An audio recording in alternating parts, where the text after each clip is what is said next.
Welcome. I am a lay Shin Buddhist who nevertheless maintains an interest in the broader realm of Pure Land and Mahayana Buddhist teachings. My YouTube channel is called Akala Akala, that is A-C-A-L-A, A-C-A-L-A.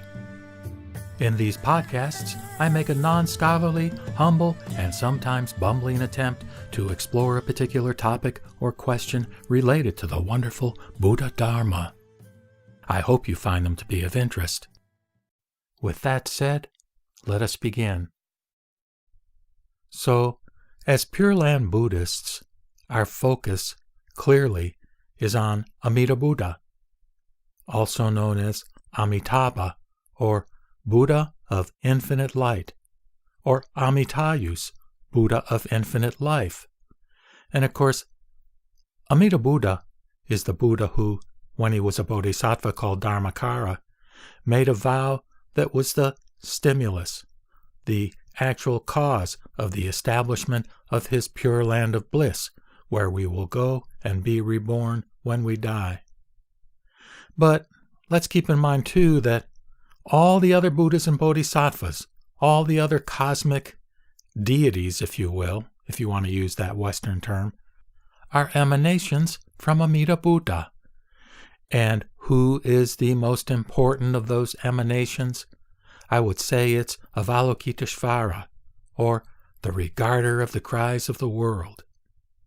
This cosmic bodhisattva, who is the embodiment of infinite compassion, and who, in iconography or artistic renderings of Amida Buddha, always flanks him on the left side as a representation of compassion, he, and of course later became a she, referred to as Kuan Yin Bodhisattva in China, which also means regarder of the cries of the world, he, Avalokiteshvara, is portrayed in the Lotus Sutra, chapter 25, as being available to us in all sorts of our various and sundry states of distress that are associated with this Saha world, this world of suffering, this world in which we experience various kinds of problems, including old age, sickness, and ultimately death.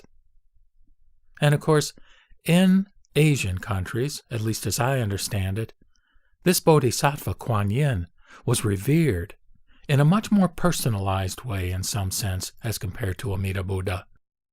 Amida Buddha in some ways can be viewed as a more distant figure, but Kuan Yin appears sort of up close and personal, as almost a personal savior in some sense, in terms of saving us from specific circumstances of distress.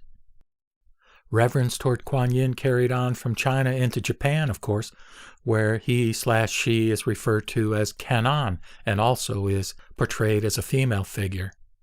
Many of the Kuan Yin statues that you might see even in Western antique stores or even furniture stores show her in the form of a white porcelain figure.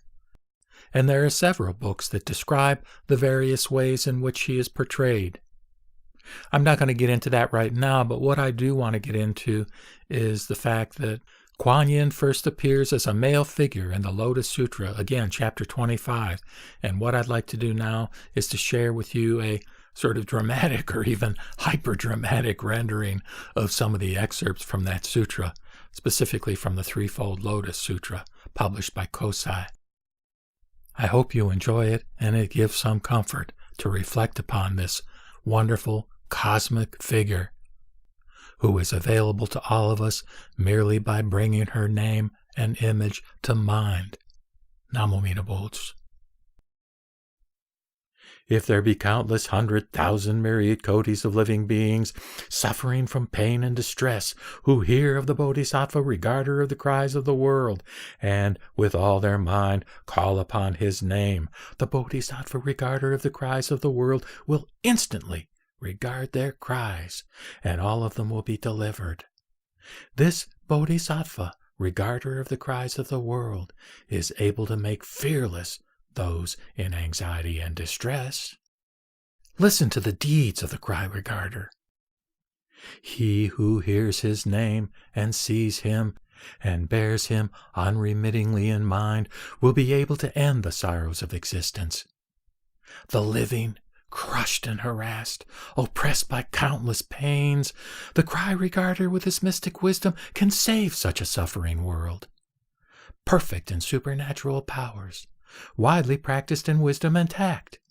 In the lands of the universe there is no place where he does not manifest himself. Sorrows of birth, age, disease, death, all by degrees are ended by him. True regard, serene regard, far-reaching wise regard, regard of pity, compassionate regard, ever longed for, ever looked for, pure and serene in radiance, wisdom's sun destroying darkness, subduer of woes of storm and fire, who illumines all the world. Law of pity, thunder quivering, compassion wondrous as a great cloud, pouring spiritual rain like nectar, quenching the flames of distress. His is the wondrous voice, the voice of the world regarder, voice all world surpassing.